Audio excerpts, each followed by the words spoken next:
Maithili express की शानदार प्रस्तुति खुशी रिकॉर्डिंग स्टूडियो बलुआहा। चले सैया के मशीन धुक धुक गे, चले सैया के मशीन धुक धुक गे, तबे बॉल करे हमर भुक भुक गे।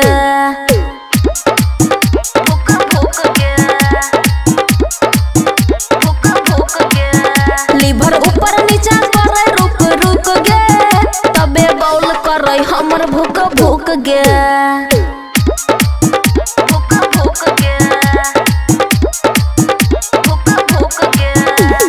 डीजे सुमित सतीश रईजी, सुमित सतीश रईजी।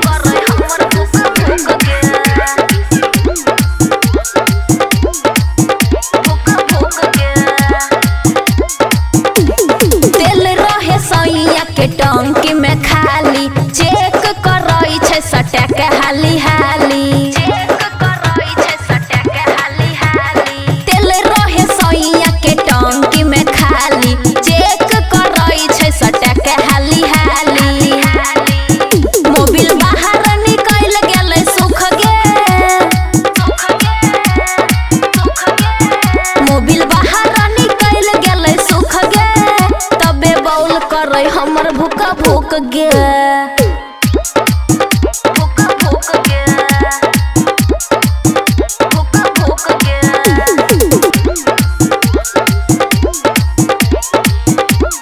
खुशी रिकॉर्डिंग स्टूडियो बलुआहा। नया मशीन जब भेलै सीरीज गे, इंदर सजाना माल गेल कई गिरीज गे। नया मशीन जब भेलै सीरीज गे, अमन सजाना माल गेल कई गिरीज गे। कैरा गेल कई घुसा के सैया चुक गे,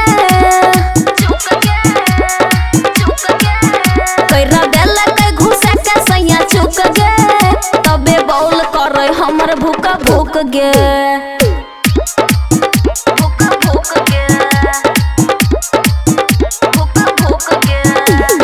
खुशी रिकॉर्डिंग स्टूडियो बलुआहा।